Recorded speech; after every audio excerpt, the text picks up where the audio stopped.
Hi everyone, and welcome to another stationery selection subscription box unboxing video. In this video I will be opening July's box, and of course, as the universe would have it, I have already filmed this video, but I had some technical issues with the focus on the video. So instead of trying to splice everything together, I decided to just redo it, and hope you guys don't mind that I'm not actually unboxing and opening everything on screen. I've actually already opened everything and I've already had to play with everything, which is actually kind of fun because I'm going to show you a little bit of the things that I created in the few minutes that I had this morning. So let's just jump right in. The first thing that I want to show you guys is this really beautiful BGM washi. And this is the stationery washi, and you can see I've already cut into it. But I just want to show you the designs that come on this roll. There are quite a bit and they're very pretty.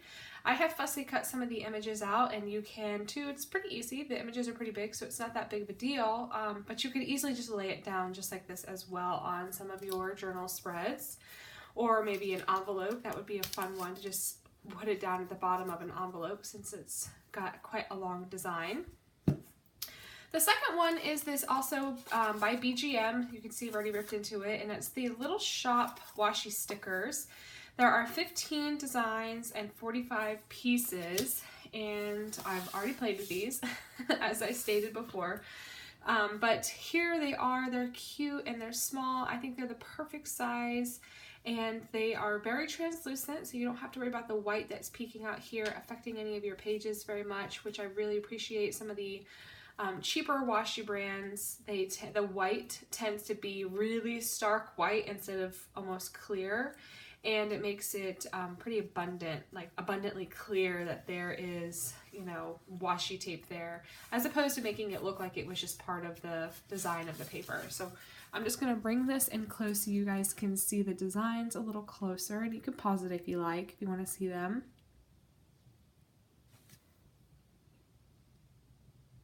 All right, now we're gonna autofocus, hopefully. I really don't want to film this again. So the next item that we have, and I'm just gonna make sure that this is gonna focus here, is this really cute cotton bag. Now, usually these come on the, gosh, I have a brain fart every time I try to explain this. In the Traveler's Notebook, when you buy an actual Traveler's Company Traveler's Notebook, the leather notebook actually comes inside a cotton bag like this. So I've got probably, I don't know, 4 or 5 of these bags in the standard size, and I think 3 in the passport size. And I use them to store my notebooks when I'm not using them. I use them to put my notebooks in when I'm traveling with them, in case I don't want them to get really, really like scuffed up, or if I'm worried about them getting wet. But this is a really cute option because it's got this really nice thick drawstring. It comes with this really cute label that's actually sewn onto the bag, which is a really awesome little look. And I could see myself decorating this label really cutely to make it look like this actually came through the mail. Holding something, and it just gives a cute little decorative touch to it to add, you know, a really fun effect to this. So you could also use it to store your finished inserts. So I have actually done this. I think I'm using 2 of the bags to store inserts that are completed. So this is a really good way to use them as well. You could fit more than 1 in here, but it does fit with room to spare. So if you've got a super chunky notebook, it will fit with no issues. So I really, really like this. And I've never seen this before. I think this is really, really fun.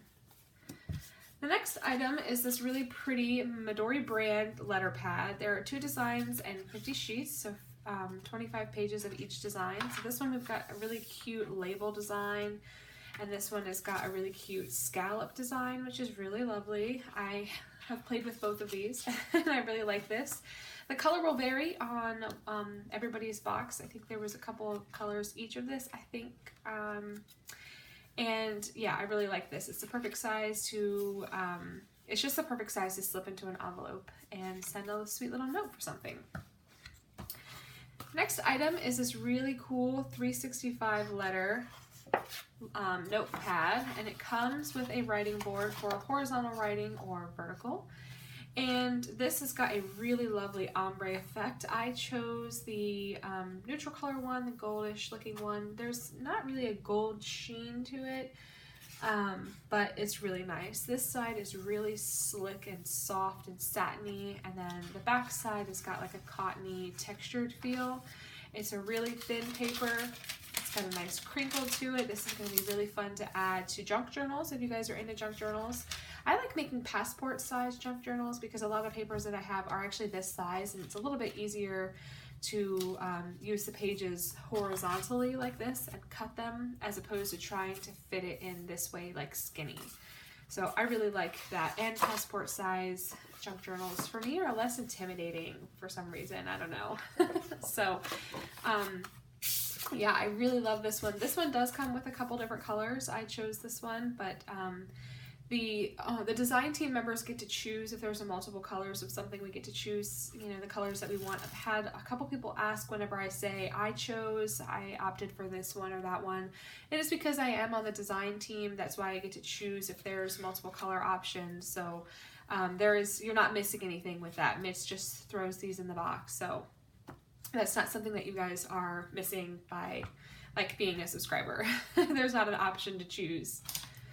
And then the last items in the box are these really awesome pens. There are 3 different pens. You've got the Mitsubishi Uni Emmet pen. I am pronouncing it Emmet. It might be Emot. To me it looks like Emmet. It's a really fine nib, and this is in a light brown color. Then we have the Sailor Shikiri. I'm awful. But this has got a really big brush tip on this side and a really fine nib on this side. This is a light purple. I really like the color. I've played with this a lot. And one of the things that I love about this pen, and actually a lot of Japanese pens do this, but I really noticed it this time, was that there's this little nub right here, and that actually prevents the pen from rolling. You're not going to have it rolling all over your desk and moving all over the place, and I really like that. I've noticed it since pens that don't have a clip on it, or pens that aren't like this one that are square. It really is a nice touch, so I really like that. And then the last pen we have here is a Sailor Calligraphy Pen, and this has got a super broad fat nib, and this is meant for the classic calligraphy, like the old English style calligraphy. I have already inked it up. The ink does not come into it, but the ink, you can see the ink is in the well here, and the box does come with 2 extra cartridges. So in total you get 3 ink cartridges, so that should last you a while and help you try to figure out how to write with this broad of a nib. I'm telling you, man, this is a fat nib. I am going to play with it more. I am not a professional at that type of lettering, but I want to show you guys what these look like.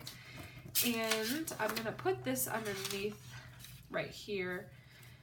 You can see how sheer the paper is. I would use my writing board, but you can see I've used it already and this ink bled right through it. So I don't want to ruin this writing board anymore, but I will show you what it looks like. You can clearly see the lines very easily, so you're not having to worry about your writing going like this.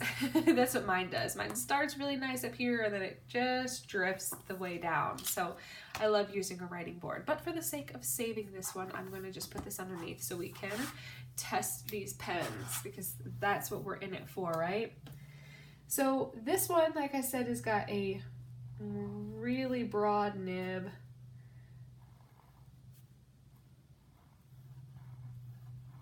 Can't write and talk at the same time, can I? Like I said, it's meant for that like old English style. There's not a whole lot of give and play with it, and it is a very wet writer. There's a lot of ink that's going to come out of this. You can see that it's bled through here. This is a very heavy writer, so if you want to use this pen, I would suggest not using it on this paper unless you plan on using something like this. I wouldn't use the writing board because you'll ruin it, but just put something underneath of it because it will bleed. All right, let's try this Sailor. I really like this pen a lot. I've played with it a lot. And I was worried that because the nib is so big, it was going to be hard to get a smaller font size, I guess. But you can see this is pretty big. But I can if I hold the pen lighter, I can actually make it go smaller. It's a little harder to control, but it is possible. And then we're just gonna write with this side. Really love that one. Really nice tip on that. Oh, look, I've got some of that ink on me. And then we're gonna try this Mitsubishi and Uni Emmett right here.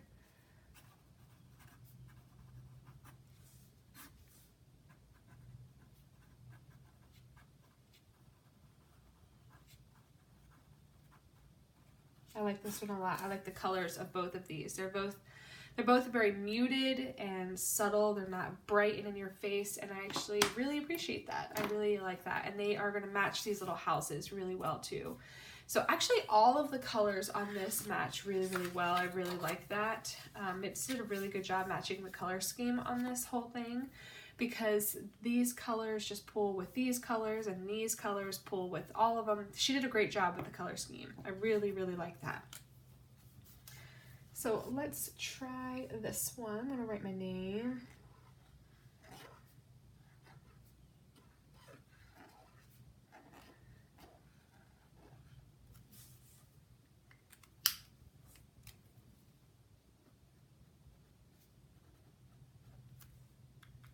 Just so you guys can see how this little letter pad writes as well.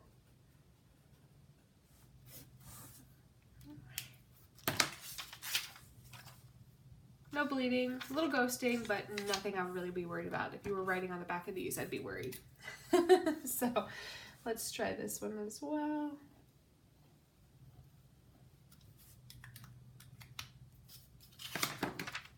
Actually, not so bad. This paper holds up a lot better than this one, so that's really fun. All right, so let me show you what I made, and while I'm showing you kind of what I made, I've got a small announcement to make. This is actually going to be my last stationery selection unboxing as a design team member. I've actually decided to step down and step away from the design team and the responsibilities that go along with that.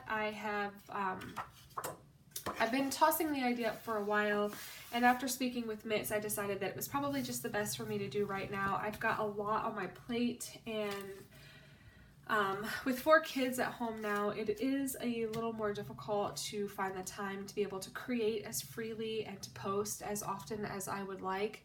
And I have just decided to allow another member of our stationery loving community to fill my spot. I actually was given the opportunity to kind of approach a couple different creators and see if they were interested in filling my spot. And I approached 3 people, and they all 3 said yes, and so I gave those names over to Mitz, and I'm gonna have her choose for me so that she didn't have to do the work. She didn't want to do it. She didn't want to replace me, but it was just something that I felt was appropriate to do. I just didn't feel right taking up the spot when I wasn't able to give as much as what I wanted to the design team responsibilities. So that is that. You will be seeing some 1 or 2 members in the future here. So I'm going to talk about this. So I made an envelope with this paper right here, and it's really, really thin paper, so it was a little bit difficult to work with, but I actually like the texture of it. And you can see right here the ombre at the bottom, and I just literally just folded it and glued the sides, and then I used this cute little house thing as like a seal.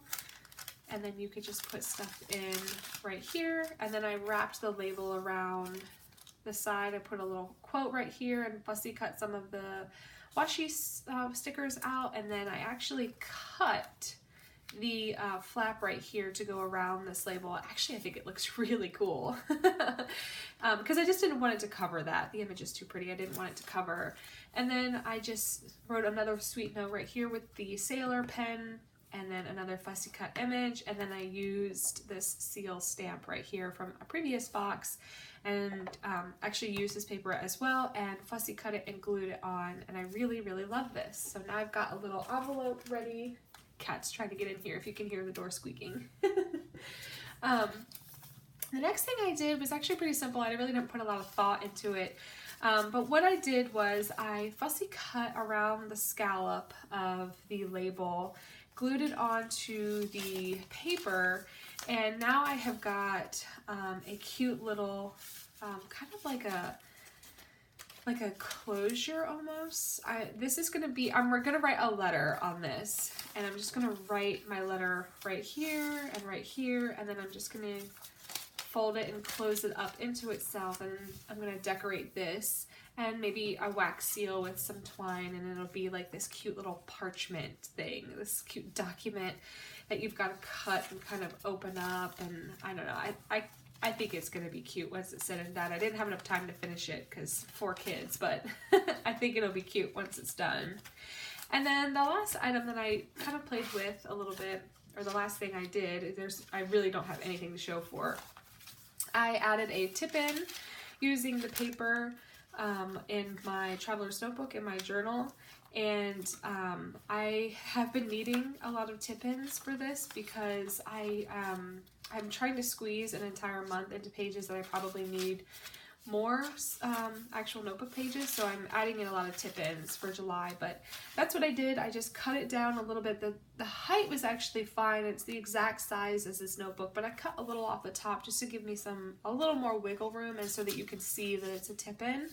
And then I cut it down this side so that, again, you could see that this is a tipped-in page, and there's going to be more stuff back here. And then I just added a cute little shop sticker here. So that is it. I hope you guys enjoyed this video. I am really sorry that it's not like my usual style of unboxing, but like I said, technical issues, and yeah, nothing I can really do about that. So I hope you have enjoyed it. I hope you would consider subscribing and supporting Mitz over at the Stationery Selection. She does a really great job curating these kits, and I'm really sad to not be on the design team anymore. But I've already told her that if my finances allow in the future, I will subscribe again and continue to do these unboxings because I just love doing them so much, and I know that you guys really enjoy watching them as well. And it's just a really fun part of my month is being able to play with these kits. But it's just, you know, my circumstances have changed. I just got way too much going on, and it was time for a change. So Mitz agreed to kind of let me go, and we're both very sad about it. It was a very sad few emails exchanged, but we made it through, and I think we're both happy with the decision in the end to kind of move on and test the waters with new things. So with that, I'm going to leave you here. I hope you've enjoyed this. If you have, I would encourage you to subscribe so you don't miss any future videos. If you have any questions, leave them down below for me, and I will catch you guys later. Thank you so much for hanging out with me. I'll catch you later. Bye.